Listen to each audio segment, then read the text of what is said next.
Very quickly, we're going back to Maverick Hunter X for just a minute. A commenter pointed out that the mini-boss in Sting Chameleon stage, the one guarding the Dr. Light capsule, can be taken out in one hit with Storm Eagle.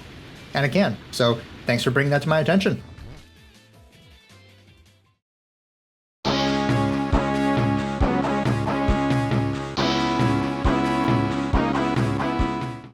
Welcome to the Man X3 Extras. This is Extras Volume 4, since Volume 3 was reserved for Extreme.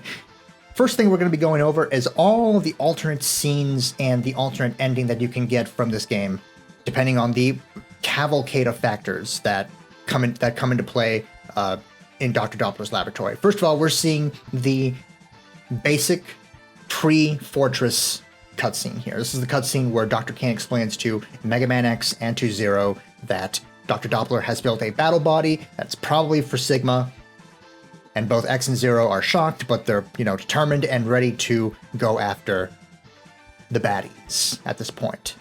This is one of a variety of factors that change depending on your decisions and depending on how you have played X3 up to this point. For example, Zero can be taken out of action just by dying, losing all of his health, at any point during the 8 Maverick stages. If he does, then you get this special cutscene where Zero declares that he is in fact out of action and will not be able to be called upon anymore to assist X with anything. And after beating all 8 Mavericks, if you beat all 8 Mavericks without Zero there, because he's been taken out of action, then you get this version of the cutscene. It's essentially basically exactly the same. Mega Man X and Dr. Kane have the exact same dialogue here as they did in the previous version of this cutscene. It's just by virtue a little bit shorter because Zero is not here to add in his 2 cents about Sigma being back. So by that virtue, this cutscene is just a little teeny tiny bit shorter, but essentially all the dialogue is exactly the same. Battle body is mentioned, Sigma's mentioned, all of that's exactly the same. Now it's time to move into the final fortress itself, where the majority of the changes are going to take place. So first of all, the first major change happens with the mini-boss of Stage 1 of Dr. Doppler's lab. If Zero is still in action, he will come down and help you out. He is going to destroy the mechanism that is preventing the ceiling from collapsing, and all you have to do is just destroy the Rex 2000, after which you get a short cutscene with Zero explaining that the laboratory is in fact very, very dangerous, which we could have figured out on our own, but yeah. If Zero is taken out of action, and you reach the Doppler Stage 1 mini-boss, obviously no one comes down to help you. You are responsible for defeating both the Rex 2000 and defeating and destroying the mechanism that is bringing down the collapsing ceiling. It's weak to Triad Thunder. Moving forward, we now go to the Stage 1 boss for Dr. Doppler's laboratory. This boss doesn't change at all, but the circumstances around the boss change wildly depending on if you allowed both Bit and Byte to live, if Bit lives and Byte dies, if Byte dies and Bit lives, or if Bit and Byte both die. So throughout the course of the game, you are able to kill the 2 members of the Nightmare Police by getting the last hit in with their weakness. In Byte's case, that is either Neon Tiger or Tunnel Rhino. If you kill Byte,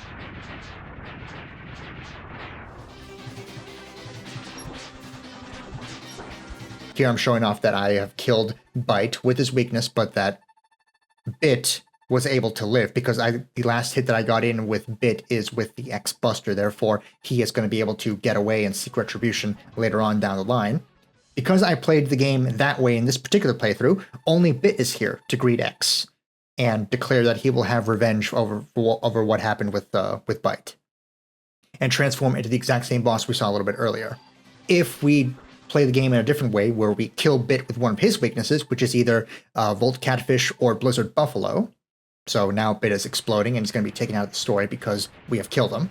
And let Bite live, because the last hit we got in with Bite in the Bite fight here is with the X-Buster. Therefore, Bite is able to live and escape and seek retribution another day. Once we reach the Doppler Stage 1 boss, it'll only be Bite here, and Bite will be saying something very similar to Bit, that, he can't believe that you got victory over Bit, and that he will seek retribution and transform into the exact same boss that we saw just before, 2 times now. The boss plays out exactly the same, whether Bit and Bite are alive, Bit's dead and Bite's alive, or Bite's dead and Bit's alive. You can also kill both Bit and Bite. And if you kill both Bit and Bite, you will have a completely different boss altogether. The Gondokar Machine Owen area is what you get when either Bit and or Bite are alive. When Bit and or Bite are alive, if both Bit and Bite are dead, then you fight the Press Disposer instead. Moving on to not phase 2, to stage 2 of Dr. Doppler's laboratory. We have what is going to appear on its face to be a very, very easy level. And the level is easy because Vile, the last of the characters whose status determines factors about Dr. Doppler's about Dr. Doppler's laboratory here in X3. Because Vile is alive, he was throwing a tantrum in this stage, which destroyed a whole bunch of it and resulted in Dr. Doppler having to bring in some cheaper, easier robots to protect the place, which makes the stage as a whole very, very easy to navigate. As we'll see, though, the trade-off for having such an easy stage to navigate is going to be the fact that the boss of Doppler Lab Stage 2, which will be a 2-phase boss against Vile, is going to be quite difficult. Unfortunately, this stage, no matter which version of it we're playing, and spoiler alert, we will see 2 different versions of this stage, no matter which version of it we are playing, this section is always exactly the same, which is to its detriment, because it's a very, very slow section. I wish one version of this was different. Whether it's the Vile version of the stage or the Vile is Dead version of the stage, I wish one version of this stage had a different last segment here, where the spikes weren't all over the place and forcing you to very, very slowly traverse up it. It's not fun, in my opinion. That said, we have gone through the overall pretty easy stage very, very quickly. We enter this boss room, no boss. We enter the second boss room, and we can fight Vile. Vile is the boss of Doppler Stage 2 if you either visited the secret lab and let Vile get away after fighting him by getting the last hit in with the X-Buster, or by just never entering the secret laboratory at all via warp capsule. Then you get you get this version of the stage, all this dialogue, and this boss fight here. Whether you have entered the secret lab and beat Vile with the X-Buster, or if you just never entered the secret laboratory at all, this is what you get. So that's one version of the stage. But now we're going to go over the fact that there is, in fact, warp capsules here. This is something that's covered in the main playthrough and also in the collectibles guide. But warp capsules appear after defeating any 2 Mavericks. They disappear after beating all 8 Mavericks. But if you enter a warp capsule before beating all 8 Mavericks and fight Vile inside, as we'll see, he is the surprise boss of this warp capsule secret factory area. Fighting Vile here and defeating him with his weakness, which is either going to be Neon Tiger or Crush Crawfish, that's up to you. You can use either one. Defeating him with his weakness here will mean that he will die. You will get the exact same dialogue here as you got at the end of Doppler Stage 2, the first version of Doppler Stage 2 that we saw. And he will explode and be removed from the story entirely from this point onwards. What that means is entering Doppler Stage 2, you get a very, very different experience here, a much more difficult experience here, because Vile isn't here to throw a tantrum and destroy these much more difficult robots for you. That means that you're going to have to deal with all these robots, and you get to see the true. You get to see the stage played out at its most extreme, at its most extreme and its most difficult. I would argue it is much better to go through this version of the stage, though, which is a much more difficult stage with a much easier boss waiting at the end, because this version of the stage gives you an opportunity to gain access to the last of the Mega Man X3 secret upgrades. There are 2 secret upgrades, one in the Doppler Lab Stage 1, which we won't see in this video, because that is covered in the main playthrough, and one that we will see in this video because I'm going to be using it extensively for the last 2 stages, and that is, in fact, the Beam Saber. The Beam Saber, or the Z Saber, is going to be Zero's weapon of choice. In order to get it, you have to make sure Zero is still alive at this point. You have to make sure Zero has not been taken out by this point for any reason, which is fine because it's usually not advisable to play as Zero anyway. And then you have to enter the mini-boss room. You have to enter the mini-boss room. You can't already be in the mini-boss room and then switch over to Zero. You have to enter the mini-boss room as Zero, fight the Mosquito's mini-boss, and you will be given, as a reward, the Z Saber.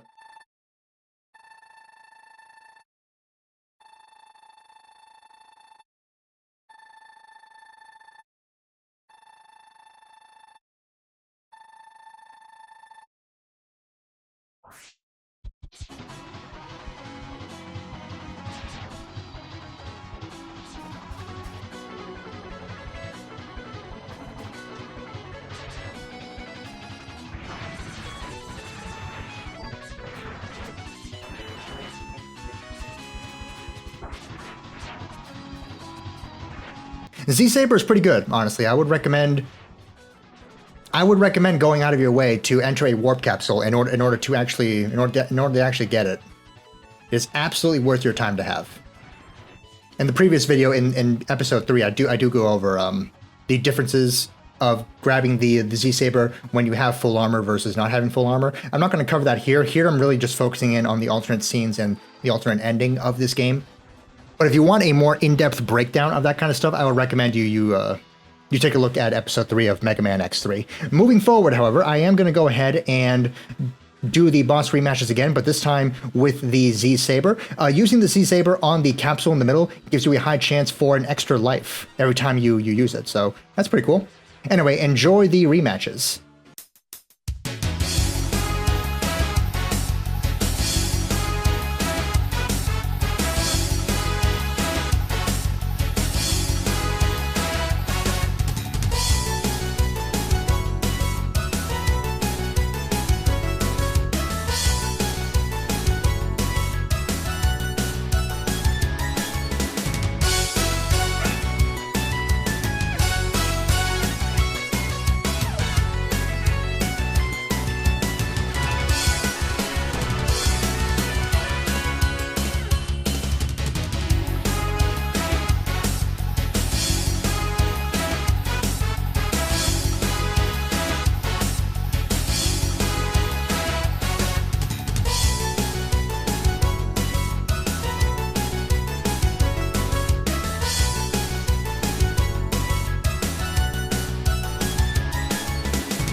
just showing off that the Z-Saber is not a one-hit kill, but it is very powerful, and it can help really help to speed up fights, including the very slow, kind of boring Dr. Doppler encounter here that we have. Speaking of Dr. Doppler, I use the PlayStation soundtrack of the Doppler of Doppler Stage 1 and 2 for the bosses. Moving on to Stage 4 now.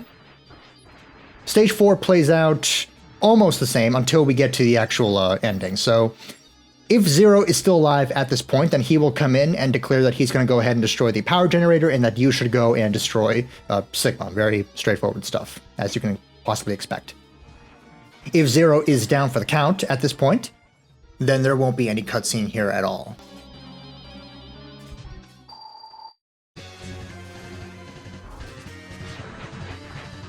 Showing off right now that with the Z-Saber, you can, as long as you aim higher than you think you have to. If you aim higher than you think you have to, then you can land the Z-Saber on the Sigma head and do a ton of damage. It's not a one-hit kill, but it does speed up the fight and make it significantly shorter as a result. That's all to show off with the Z-Saber. Now I'm going to move into the actual endings of the game. So this first version of the ending that we're going to be seeing here is the version where Zero is, in fact, still alive and well, and hasn't been brought down either by mosquitoes for you to get the Z-Saber, or hasn't been brought down in some other means, and he's still around at this point. Basically, the main difference is Zero comes in and stops the Sigma virus and saves the day, and helps and assists in saving the day in a more obvious and direct way. I find this ending of Mega Man X3 to be particularly weak because we don't bring up the overarching plot of the X series in this version of the ending. This is something that this is an issue that both versions of the ending have, but this one especially because Zero is here and we don't make any mention to Zero's grander purpose or design at all. But if Zero is down for the count, and you get to this point, then you get a different version of the ending. A slightly different version of the ending that I think works better based on the limited dialogue that we have to work with. This version of the ending is better because it makes more sense why we don't bring up the grander story, the grander narrative of the Mega Man X franchise in this version of the ending, because Zero is not here. He's down for the count. Sigma is pretty solely focused on X right now. But just as he's about to possess him, in swoops in Dr. Doppler, redeeming himself at the last minute. Now that he's free from the control of the Sigma virus, he is actually using a real antivirus, a real Sigma antivirus, to put an end to Sigma once and for all, or at least what we hope is once and for all. I like this ending better than the original base ending with Zero, because that version with Zero doesn't make any mention at all to the grander purpose, to the grander narrative of the Mega Man X franchise, which there should have been, considering how it's going to pop up. That grander purpose is going to pop up at the very last line in one of the very last lines of text in Mega Man in Mega Man X3 in the next scene. Whereas it's okay in this version because we're focusing on just wrapping up the one-off story that we have here with Dr. Doppler. I like that better. If we weren't going to bring up the grander narrative of the Mega Man X franchise at all, then it makes sense that we focus instead on wrapping up Doppler's story as opposed to just shoving in Zero to do nothing at all. Now I'm showing off both versions of the ending. Basically, I'm just showing off that the dialogue here is exactly the same for both versions. Nothing different, which again makes the Zero version of the ending even worse because we make no mention at all to the grander purpose of the Mega Man X franchise, but we shove in at the very last second that X is going to have to fight Zero someday. In X2, that made sense to bring up that kind of stuff, but here in X3, where we didn't focus on it at all for the entire journey for the entire story here, and only comes up here at the very, very end, and the next to last line of dialogue, next to last line of text here, is a little bit messy to me. That said, I'm also showing off that the text just doesn't change at all from one version to the other. So both endings play out basically the same, but the one where Zero is down for the count's a little bit better because we just focus on wrapping up Doppler's thing. And the credits play out the same, except that in one version X is by himself, in the other version X is with Zero. But that's it. All right, that is the first extra. Next, we're going to move on and discuss something else. Here we go.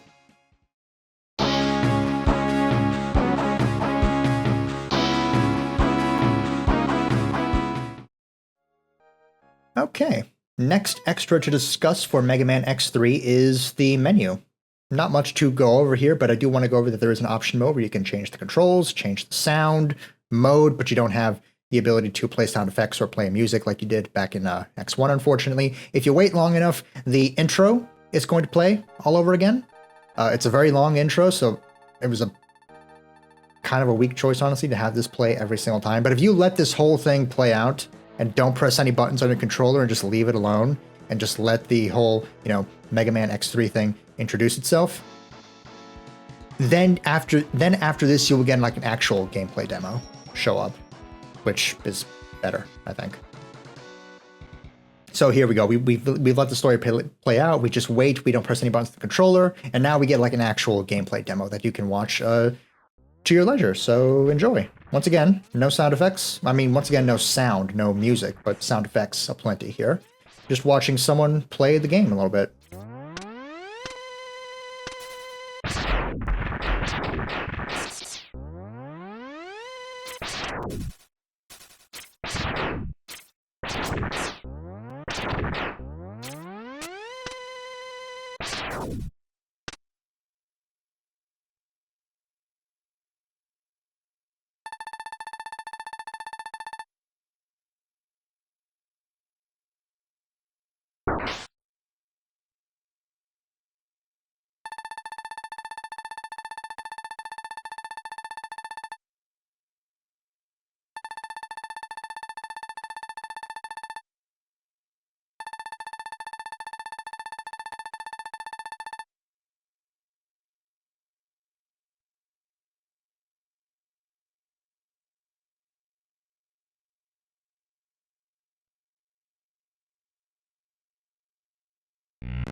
Plays quite a lot of it before we eventually get the intro all over again. Last thing to show off with the menu is the passwords. I want to show off what happens if you put in an incorrect password. Just typing in some random password that does nothing will get you, and there we go, gets you Dr. Doppler smirking at you. Whereas if you put in a right password or just load a save, you get Zero smiling at you. All right, that is the menu. Let's move on to something else.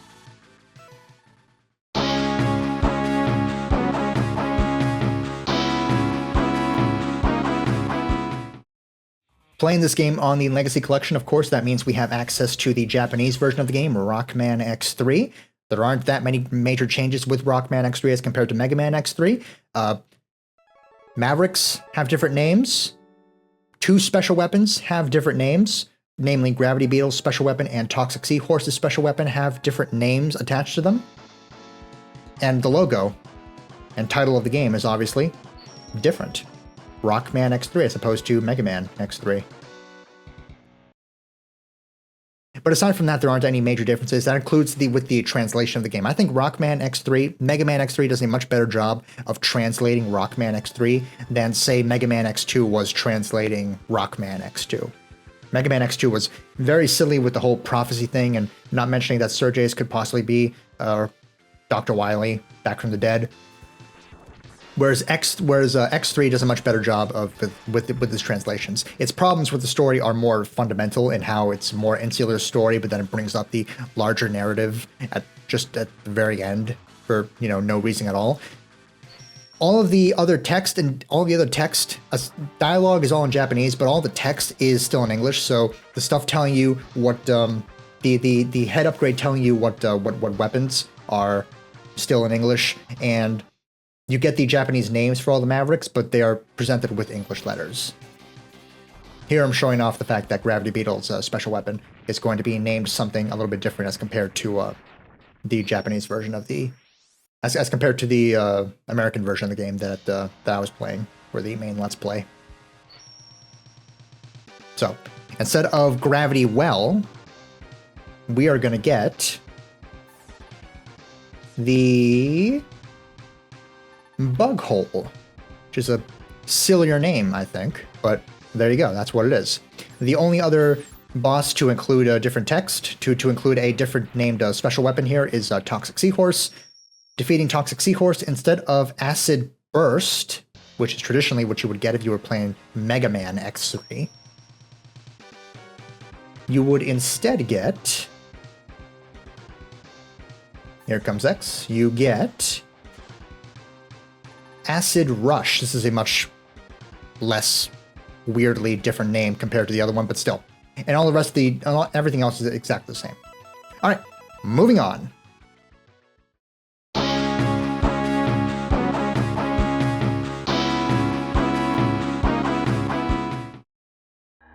Playing the Legacy Collection of Mega Man X3 unfortunately means you don't have access to the original re-release of Mega Man X3. This game originally came out for the SNES, but then was re-released a year later for the PlayStation and the Sega Saturn. All of the specific details of the Sega Saturn PlayStation version are going to be in the description below. Needless to say, it is quite a shame that these versions did not show up in the Legacy Collection, and no representation of them or in the Legacy Collection at all. The FMVs, which are only available in the PlayStation and Sega Saturn versions, are missing from the Legacy Collection. They're not there, they're not represented there at all, as compared to, say, Maverick Hunter X having a little bit of representation with the Day of Sigma OVA. The FMVs for X3 are just lost. They're on the internet, they're going to be in my Let's Play, they're here. At least a few of them are here. But that's it. They're not in any official capacity with the Mega Man X franchise, which is a shame, because these are fantastic FMVs. They're one of the best additions for the PlayStation Sega Saturn versions of the game. Other things that the PlayStation Sega Saturn version of the game do that we will discuss when we actually get to the actual gameplay footage is new remixed music and new sound effects for everything. Here, by the way, we're not playing the One More Time version of this cutscene. We're playing the American version of this, the Western version of this opening, which has a non-vocalized soundtrack here for its opening, which I used for the boss rematches in Episode 3 of X3.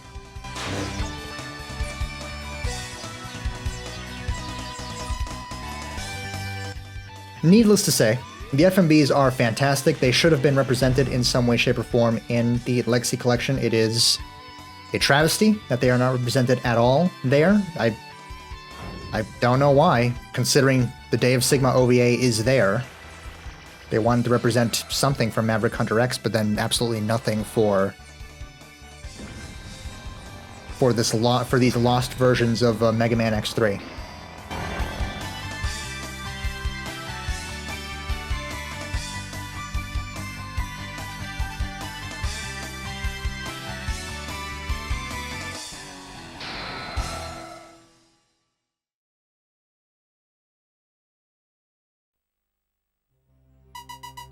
After that opening, which is same for which plays out the same for both versions, but you get One More Time in Japanese and that song that we heard just now in the Western versions of it. Then you get the exact same opening that plays out right afterwards, and then you get the intro again.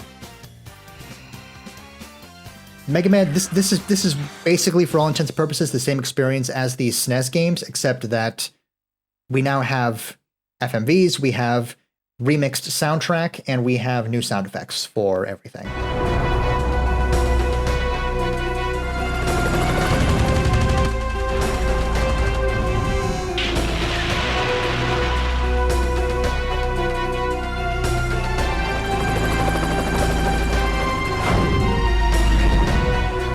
We also get this really, really cool transition that I didn't show off in the main Let's Play, but I want to show off here, about how the FMV transitions very, very smoothly into the actual sprites.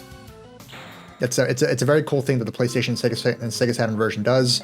Picking any Maverick stage will get you an FMV for that boss and show off a very, very high quality, fun intro for the boss. Not using the Mega Man X3 Maverick intro music, but rather using a remix of the classic Mega Man boss intro music. And then just jumping straight in. Sega Saturn version includes sides includes themed sides. So we have that nice wood those nice wood sides that for Neon Tiger stage. We had those more metallic sides for the intro and the opening and all that stuff.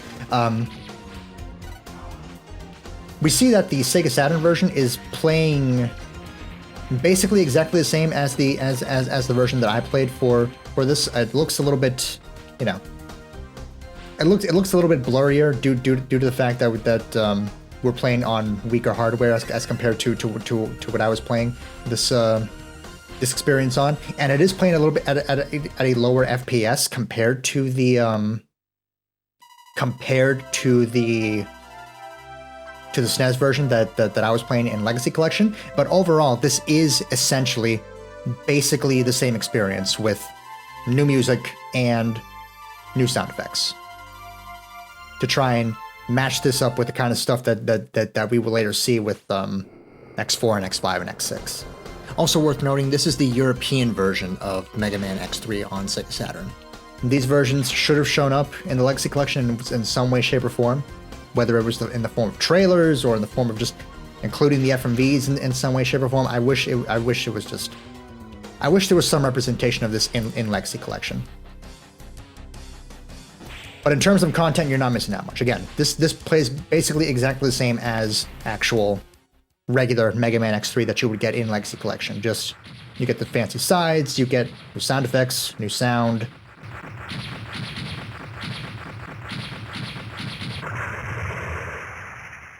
And that's about it. We're now going to look at some footage from the PlayStation version after we take a look at how the get a weapon screen and all that stuff changes.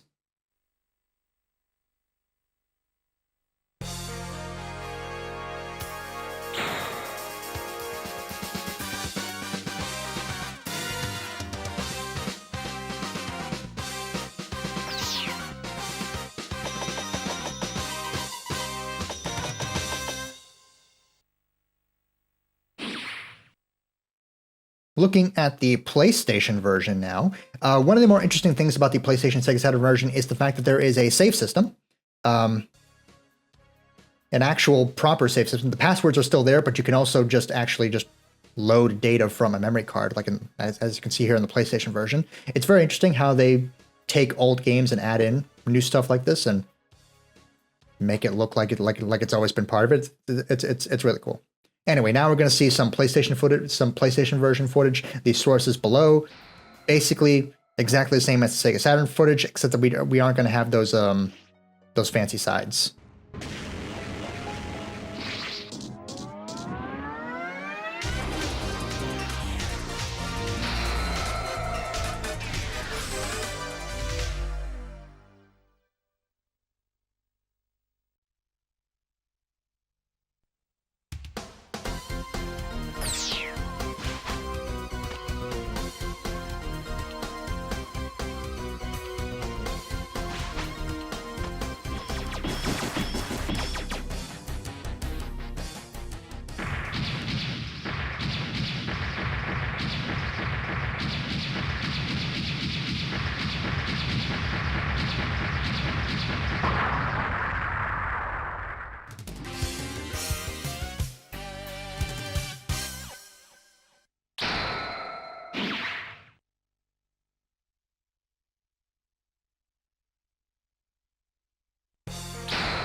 And finally, all of the Legacy Collection specific stuff. So we're going to be looking at the product gallery, the image gallery, and the fact that there are no trailers. There are no trailers for Mega Man X3, at least not on Legacy Collection. They are in the description below. That's all I've got. I hope you enjoyed, and I hope you will enjoy the galleries that I'm going to be showing here. There's a lot of stuff, especially for the product gallery, which is pretty surprising. But yeah, I hope you enjoy. I hope you have enjoyed the video and that you will enjoy everything to come in the future. There's going to be collectibles guide for Mega Man X3, but if that hasn't come out already. After the next thing that we're going to be working on is going to be Mega Man Xtreme 2, after which we will jump back into the main series with X4. Thank you very much for watching. Bye-bye, everybody. Have a great day.